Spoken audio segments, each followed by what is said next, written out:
Welcome back to all my dear students. मैं रोहित उमंग आप सबका स्वागत करता हूं। जैसे कि पिछले क्लास में मैंने इलेक्ट्रिसिटी में बताया था, इलेक्ट्रिक सर्किट क्या होता है, उसके टाइप्स क्या होते हैं, इलेक्ट्रिक सिंबल के बारे में बताया था। और पार्ट 50 में आज मैं बात करूंगा गैल्वेनोमीटर के बारे में और एमीटर के बारे में, उसका यूजेज क्या है गैल्वेनोमीटर का, वोल्टमीटर के बारे में बात करेंगे। और लास्टली जो टॉपिक हम लोग का आज का होगा वो ओम्स लॉ के बारे में होगा।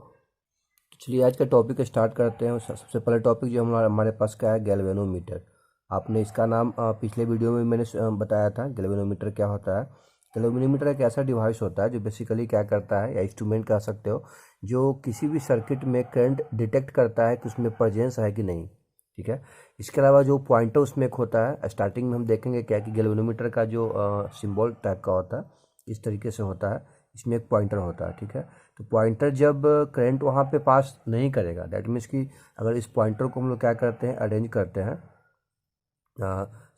सर्किट में, तो उस केस में हम क्या देखते हैं कि जब यहाँ से स्विच को हम ऑन रखते हैं, है ना, तो उस केस में क्या देखते हैं, ऑन दैट मीन्स कि वहाँ पे मतलब ऑन नहीं करना है, यहाँ पे ऑफ करना है। तो ऑफ का मतलब क्या कहने का मतलब यहाँ पे करंट पास नहीं करेगा। तो उस केस में क्या होगा, अपने ही पॉइंटर यानी जीरो पे ही वो शो होगा। लेकिन जैसे ही यहाँ से करंट फ्लो करना शुरू करता है, ठीक है, स्विच को ऑन करने पे, तो हम क्या देखते हैं कि इस जो सिंबल दिया हुआ हम लोग का एरो टाइप का, उसमें यहाँ पे डिफ्लेक्शन होगा। ठीक है ना। तो अब क्वेश्चन ए आ रहा है कि डिफ्लेक्शन किधर होगा। तो जिस डायरेक्शन में करंट मूव करता है उस डायरेक्शन में उसका वो इंडिकेट करता है। ठीक है। तो वी कैन से कि अगर हमारे पास जब करंट पास नहीं करेगा तो वहाँ पे उस केस में जो स्केल होता है गैल्वेनोमीटर का सेंटर में, वो क्या बेसिकली क्या करेगा, जीरो करंट को शो करेगा, यानी कि वहाँ पे करंट पास नहीं कर रहा है। ठीक है। तो वी कैन से कि अगर पोलैरिटी को चेंज कर दिया जाए बैटरी का, तो उस केस में हो सकता है कि अभी यहाँ पे राइट की ओर मूव कर रहा है, लेकिन जैसे ही पोलैरिटी को क्या करते हैं, दैट मीन्स कि लेफ्ट साइड कर देंगे या राइट साइड कर देते हैं, तो उस केस में क्या करेगा, वो अपना डायरेक्शन को रिवर्स कर लेता है।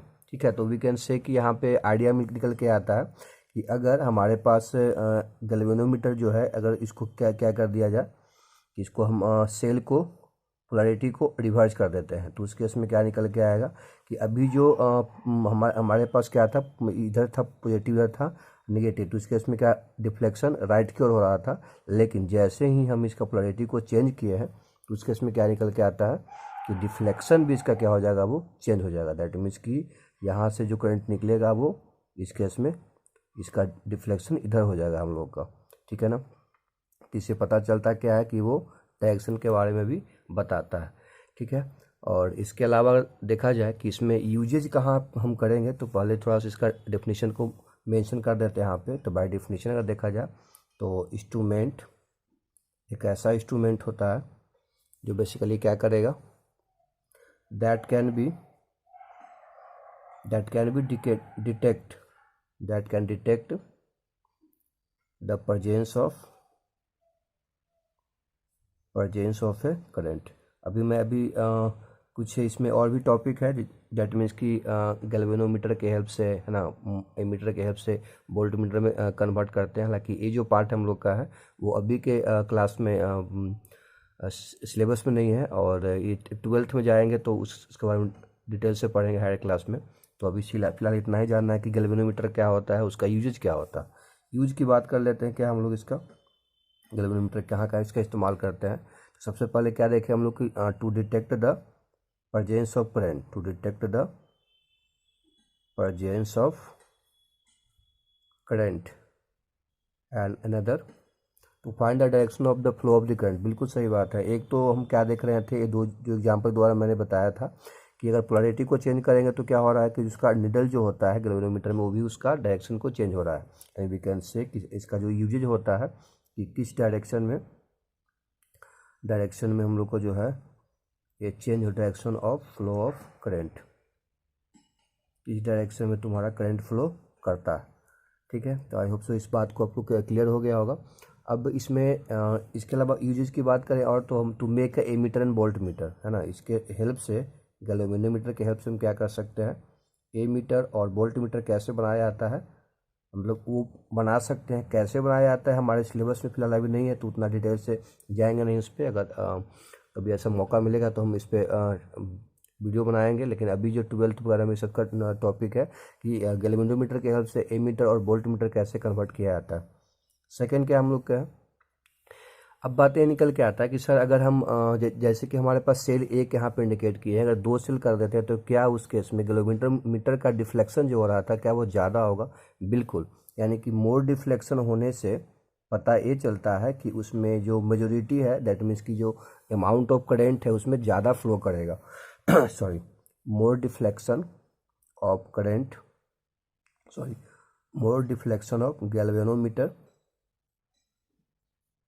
नीडल, जो नीडल उसमें लगा रहता है वो शो करता है, शो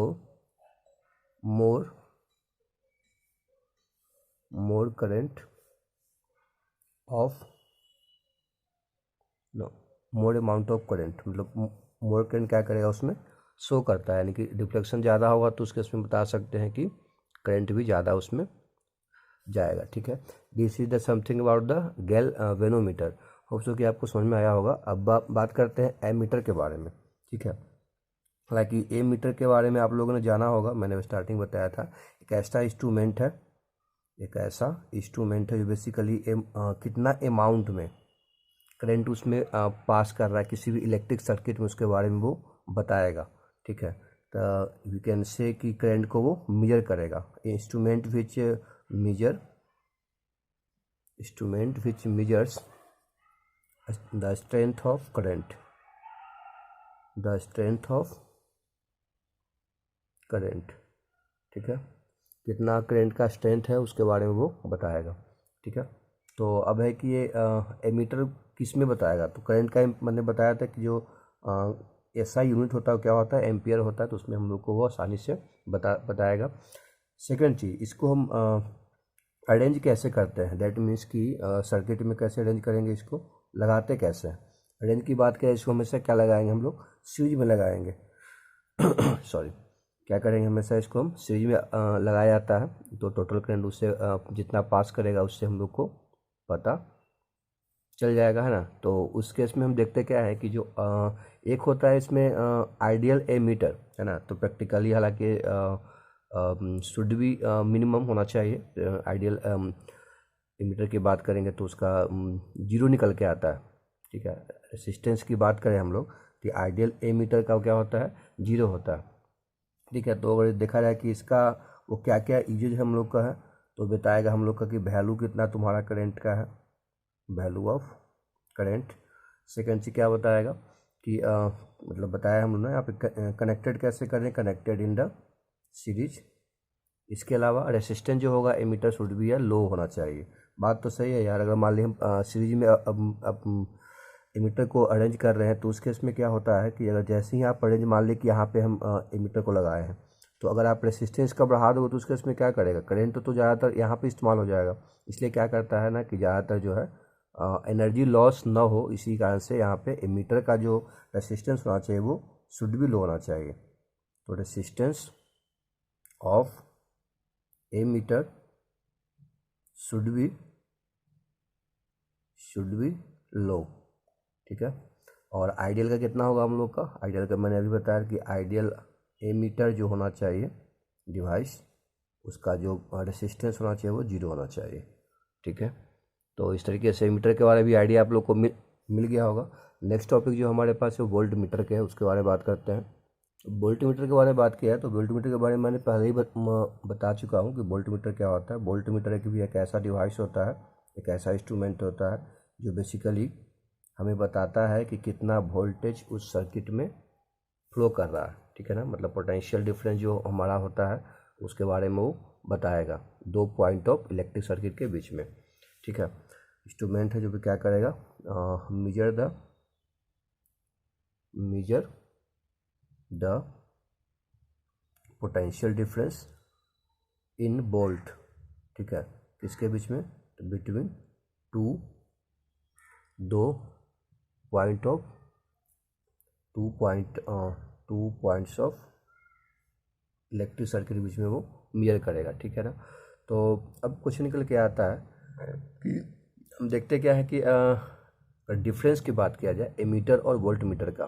ठीक है, तो अगर डिफरेंस की बात किया जाए कि डिफरेंस किसके इसके बीच में, ए मीटर एंड वोल्ट मीटर। तो क्या निकल के आता है, दोनों को डिफरेंस की अगर बात किया जाए तो हम देखते क्या है कि जो एमीटर में मतलब अप्रोक्सीमेटली रेसिस्टेंस जो होता है वो जीरो होता है ना, इसका रेसिस्टेंस कितना होता है हम लोग का, जीरो होता है। लेकिन जो वोल्ट मीटर में होता है वो कैसा होता है, वहाँ पे इन्फिनिटी होता है, ठीक है ना। तो इन्फिनिटी होने के पीछे कारण क्या है, क्या इसके बारे में हम देखेंगे क्या कि होता क्या है कि बेसिकली इसको अरेंज ऐसे करते हैं। मान लिया कि हमारे पास ये जो फिगर था इसमें हम मान लिया कि ये है ना, ये इस तरीके से बल्ब मान लेते, हालांकि ये तो गलवेंडर मैंने बताया था, इस तरीके से बल्ब कहीं लगा हुआ है। अब इस बल्ब के दो पॉइंट के बीच में यहाँ पे मान लेते कितना पोटेंशियल डिफरेंस है। तो हम इसको क्या करेंगे, सबसे पहले तो इसको पैरेलल अरेंज करेंगे, ठीक है ना। तो पैरेलल अरेंज अब जैसे कि जैसे ही करंट यहाँ से अगर आता है, मान ली आई करंट आ रहा है, तो इसको एक इधर जाएगा, एक हम लोग को दो पार्ट में डिवाइड होगा। लेकिन इसका रेसिस्टेंस हाई करने के कारण क्या होता है कि कोई भी चीज़ जहाँ पे इजी से फ्लो करेगा वो वहाँ जाना पसंद करेगा, इसलिए बहुत ही कम करंट यहाँ पे जा पाता है। कारण क्या है, क्योंकि इसका जो रेसिस्टेंस होता है वो बहुत इन्फिनिटिव के अप्रोक्सीमेट होता है। वोल्टमीटर का जो रेसिस्टेंस कितना होगा, इन्फिनिटिव कर दिया जाता है, ताकि करंट का जो फ्लो होना चाहिए वो हम लोग को इससे इफेक्ट नहीं पड़े उस पर, ठीक है। तो इसी तरह में क्या देखते हैं हम लोग है कि किसी भी इलेक्ट्रिक सर्किट में जो करंट पास कर रहा है ना, मोर एक्यूरेटली पास हो, है ना। तो वोल्ट मीटर को उसमें क्या किया जाता है, दैट मीन्स कि वोल्ट मीटर में जो करंट जाना चाहिए वो नेग्लिजिबल जाना चाहिए, ठीक है। इसलिए पोटेंशियल डिफरेंस जो आसानी से वो क्या करेगा, डेवलप होता है, और उस केस में तुम्हारा मैक्सिमम करंट उससे पास करके हम लोग को वो मतलब हाई रेजिस्टेंस होने के कारण जो है ना आसानी से वो बता सकता है। तो इस तरीके से अब पता चलता है क्या है कि आइडियल वोल्ट मीटर का जो रेसिस्टेंस होगा वो इनफाइनाइट होगा, ठीक है ना, और उसको हमेशा क्या करेंगे, पैरेलल में अरेंज किया जाता है, ठीक है। तो इस तरीके से आप लोग को आइडिया मिला होगा कि इसमें क्या क्या करेगा। तो वोल्ट मीटर को पीडी को मेजर करता है, और इसको कनेक्ट कैसे करेंगे, इसको हम कनेक्टेड करेंगे, इसको याद रखना है, इसको कनेक्ट करेंगे हम लोग सीरीज में, सॉरी पैरेलल में। कैसे करेंगे इसको हम, पैरेलल में। एमीटर को कैसे किया जाता है, सीरीज में किया जाता है ना। और इसका रेसिस्टेंस जो होता है वोल्ट मीटर का वो क्या निकल के आता है, वो रेसिस्टेंस का निकल के आता है कि इन्फिनिटी होगा हम लोग का, मतलब दैट मीन्स कि वेरी लार्ज होता है, ठीक है। तो होप सो कि इसके इस तरीके से आप लोग को आइडिया मिला हो कि वोल्ट मीटर क्या होता है, एमीटर क्या होता है, और गैल्वेनोमीटर क्या होता है। तो अब यहाँ पे जो आज का टॉपिक इंटरेस्टिंग टॉपिक है ओम्स लॉ, उसको स्टार्ट करते हैं। तो आज का जो टॉपिक मोर इम्पॉर्टेंट है हमारे सीबीएसई बेस के सीबीएसई सिलेबस के अकॉर्डिंग, आगे जो भी एग्जाम होता है उसके लिए अकॉर्डिंग। तो ओम्स लॉ का मतलब क्या होता है कि सबसे पहले ओम्स लॉ, ओम्स लॉ के बारे में बात करने के पहले इसका स्टेटमेंट हम देखेंगे। तो स्टेटमेंट से हमको आइडिया मिलेगा कि ये क्या कहना चाहता था, क्या लॉ दिया हुआ। देखो स्टेटमेंट में क्या बताता है, यह स्टेट करता है बताता है क्या कि करंट अगर पासिंग होता है किसी भी कंडक्टर से, वो डायरेक्टली प्रोपोर्शनल किसका होगा, जो करंट जो पास करता है किसी भी करंट, वो directly proportional to the potential difference, है ना। दो इंड के बीच में अगर पोटेंशियल डिफरेंस अगर भी है ना, तो आई उसका क्या होगा, तुम्हारा डायरेक्टली प्रोपोर्शनल तुम्हारा हो जाएगा। दैट मीन्स कि भी अगर बढ़ाते हैं तो करंट भी क्या करेगा हम लोग का, वो इंक्रीज करेगा, ठीक है ना। लेकिन हाँ, इसमें एक चीज़ ध्यान रखना चाहिए कि जो टेम्परेचर है वो हम लोग का कांस्टेंट होना चाहिए, ठीक है। क्योंकि टेम्परेचर पे बढ़ाने से क्या होता है, रेसिस्टेंस से इफेक्ट पड़ता है। वो क्या पड़ता है वो अगले क्लास में बात करेंगे कि क्या क्या उसमें कंडीशन तुम्हारा होता है, कैसे इफेक्ट करेगा। तो इसी तो ध्यान रखना है कि टेम्परेचर को अनचेंज मतलब चेंज नहीं होना चाहिए, ठीक है। तो इस केस में अगर स्टेटमेंट की बात की जाए पे थोड़ा सा उसको मेंशन कर देते हैं कि क्या निकल के आता है स्टेटमेंट के बारे में बात किया जाए तो it state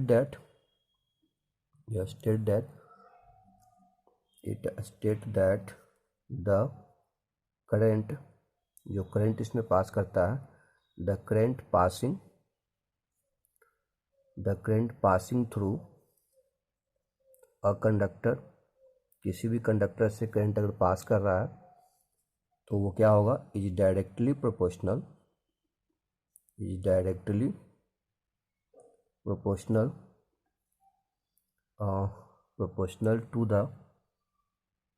to the potential difference across its end. ठीक है, चलो तो और इसमें हम क्या बताएं, प्रोवाइडेड टेम्परेचर एंड अदर जो फिजिकल कंडीशन है वो क्या होना चाहिए, रिमेन अनचेंज, उसमें चेंजिंग नहीं आना चाहिए। ठीक है, यहाँ पे लिख देते हैं provided the temperature and other physical condition, that means कि मैकेनिकल स्ट्रेंथ जो है ना, वो हम लोग को रिमेन अनचेंज होना चाहिए, रिमेन अनचेंज। ठीक है ना। तो अभी मैंने क्या बताया कि जो आई होगा वो directly proportional to the V होगा, है ना। या वी कैन ऑल्सो से कि वी क्या होगा, डायरेक्टली प्रोपोर्शनल टू द आई होगा। जितना ज़्यादा करंट होगा उतना ज़्यादा तुम्हारा वोल्टेज होगा। अगर इसको हटाया जाए, प्रोपोर्शनलिटी को हटाएंगे तो एक कांस्टेंट निकल के आता है आर, है ना। उसी को हम लोग यहाँ पे क्या बोलेंगे, इसी को हम लोग रेसिस्टेंस बोलते हैं। क्या इसको बोलते हैं हम लोग, है इसका वैल्यू जो है वो फिक्स होता है। ठीक है, कांस्टेंट वैल्यू तुम्हारा होता है इसको, है ना। इसका वैल्यू क्या होगा हम लोग का, कांस्टेंट होता है। ठीक है, तो आर को यहाँ से हम ऐसे भी लिख सकते हैं वी बाई आई, है ना। यानी कि आई बढ़ेगा तो उससे पता चलता है क्या हम लोग का है, आई बढ़ेगा तो आर तो हम लोग का उस कंडक्टर का रेसिस्टेंस कम होना चाहिए, है ना। जिसका रेसिस्टेंस बड़ा होगा स्वाभाविक सी बात उसमें करंट कम फ्लो करेगा। ठीक है, तो इस तरीके जो रिलेशन निकल के आता है R equal to V by, वो क्या है बेसिकली एक तरह से ओम्स लॉ को रेफर करता है। और बेसिकली ये जर्मन फिजिसिस्ट थे, इनका नाम कम्प्लीटली था क्या था हम लोग का, जर्मन के थे और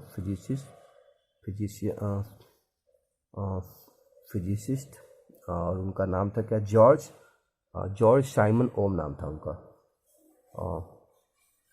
जॉर्ज साइमन ओम, है ना। ये 1789 से लेकर के ना 1854 के बीच की बात है। ठीक है, तो उन्होंने क्या किया था, इससे ओम्स लॉ को डेवलप किया था। ठीक है, तो अब यहाँ से हम देखते क्या है, इक्वेशन हमको निकल के आया है R equal to V by I, उससे बहुत सारी बातें निकल के आता है। क्या निकल के आता है कि करंट जो होगा वो directly proportional to the potential difference के इक्वल होगा, है ना, between the end of the resistor. अब क्वेश्चन निकल के आता है, मतलब अगर देखा जाए कि अगर मान लेते हैं कि अगर भी को कांस्टेंट रखते हैं, क्या रखते हैं, भी को हम कांस्टेंट रखते हैं, तो उस केस में क्या निकल के आएगा, तो जो करंट होगा ना वो inversely proportional to the resistance हो जाएगा। बात तो बिल्कुल सही है। आई को यहाँ ले आओ, आर के यहाँ एक कांस्टेंट वैल्यू कर लो, तो उस केस में क्या होगा तुम्हारा, आर जो होगा वो मतलब सॉरी आई जो होगा वो inversely proportional to the R, यानी कि आर को बढ़ाएंगे तो आई का वैल्यू क्या होगा, डिक्रीज कर जाता है। ठीक है, तो इस केस में यहाँ से थोड़ा सा आइडिया मिला है स्टेटमेंट के द्वारा कि ओम्स लॉ क्या होता है और रेसिस्टेंस क्या होता है, उसको अगले बारे में क्लास में बात करेंगे। और उस पर कौन कौन से फैक्टर होते हैं जो उस पर डिपेंड करते हैं, उसके अगले बारे में क्लास में बात करेंगे। लेकिन एक पार्ट यहाँ पे थोड़ा सा क्लियर करेंगे हम लोग कि अगर देखा जाए कि ग्राफ के बारे में बात करते हैं, ग्राफ की किसके बीच में, graph between potential difference, potential and current के बीच में। क्योंकि अभी आप बता रहे हो यहाँ पे कि करंट और वोल्टेज में क्या सिमिलरिटी है, दोनों में यही दिख रहा है कि जब करंट ज़्यादा होगा तो वोल्टेज ज़्यादा होगा। दैट मीन्स कि according to the Ohm's law, whenever voltage increase then current is also increases, है ना। तो इस केस में हम क्या देखते हैं कि वर्टिकल लाइन हम क्या लेंगे, देखो वी बाई आई है, स्वाभाविक सी बात है हम क्या देखेंगे कि भी को ऊपर लेंगे, है ना। इसके पीछे कारण बताते हैं अभी है, क्योंकि जो स्लोप जो बेसिकली क्या होता है, मतलब आर का जो वैल्यू क्या निकल के आता है, वी बाई आई, तो भी तो ऊपर ही लेना पड़ेगा हमें। तो क्या निकल के आ रहा है कि मान लेते हैं कि वी है स्मॉल वी, फिर 2v, फिर 3v, है। तो करंट मान ली कि 1 आई आ रहा है, फिर 2i, फिर 3i, है ना। तो इस तरीके से हम क्या देखेंगे कि अगर भी होगा तो आई होगा, वोल्टेज टू भी करेंगे तो करंट भी 2i होगा। इस तरीके से आगे वो बढ़ते आते हैं, यानी कि हमें क्या मिलता है, ये स्ट्रेट लाइन मिलेगा। ठीक है ना, जो एक एंगल यहाँ पे इंक्लाइन करेगा। ठीक है, तो आई होप सो इसके बारे में आप लोग मोशन चैप्टर पढ़े होंगे, तो इस तरीके से ग्राफ आप लोगों ने पढ़ा होगा। ये इसको स्लोप भी बोला जाता है ना। तो स्लोप मतलब क्या होता है, थीटा, यानी कि टेन थीटा का जो वैल्यू होगा, है ना। तो इसी स्लोप को हम लोग नाम क्या देंगे, रेसिस्टेंस नाम देंगे। यानी कहने का मतलब ये हुआ कि वी आई ग्राफ जो होता है पोटेंशियल करंट का ग्राफ से हम बता सकते हैं कि किसी भी दो कंडक्टर अगर हमारे पास है, उस कंडक्टर में रेसिस्टेंस किसका ज़्यादा होगा। जैसे कि मान लिया जाए इसी को यहाँ पे हम ड्रॉ करते हैं एक और ग्राफ। तो भी है और आई है ना। अगर एक मान ली कि एक कंडक्टर ऐसे है और एक हम लोग का बी ऐसे है, ठीक है। तो इस केस में एंगल θ1 है और ये θ2 है। तो स्वाभाविक सी बात है कि आर बी और आर ए में अगर हम लोग को कंपेयर करने के लिए बोलेगा तो आप बता सकते हो कि किसका ज़्यादा होगा। स्वाभाविक सी बात है कि आर बी का ज़्यादा होगा, क्योंकि इंक्लिनेशन जो होगा आई के साथ जिसका ज़्यादा होगा तो उस केस में क्या होगा, हम लोग का वैल्यू भी रेसिस्टेंस का ज़्यादा निकल के आता है, ठीक है। तो स्लोप जो होता है बेसिकली क्या करता है, हमारे जो स्लोप निकल के आ रहा है वो हमें बताता है कि रेसिस्टेंस का वैल्यू क्या होगा, है ना। That means represent resistance of a conductor. ये सब बेसिक चीज़ जो है एग्जाम वगैरह में आ सकता है आप लोग को, तो इस पे थोड़ा सा ध्यान रखने की चीज़ है। और तो आज के लिए इतना ही करते हैं, और अगले क्लास में लेक्चर को अटेंड कीजिएगा, क्योंकि अगले क्लास में इंपॉर्टेंट क्लास आप लोग के लिए होगा। कैसे इंपॉर्टेंट क्लास होगा, क्योंकि यहाँ पे हम बात करेंगे कि रेसिस्टेंस जो बेसिकली है उसके बारे में, और कौन कौन से फैक्टर पे वो डिपेंड करता है उसको डिटेल से देखेंगे। और उसके बाद अगर टाइम मिलेगा तो रेसिस्टिविटी के बारे में बताएंगे।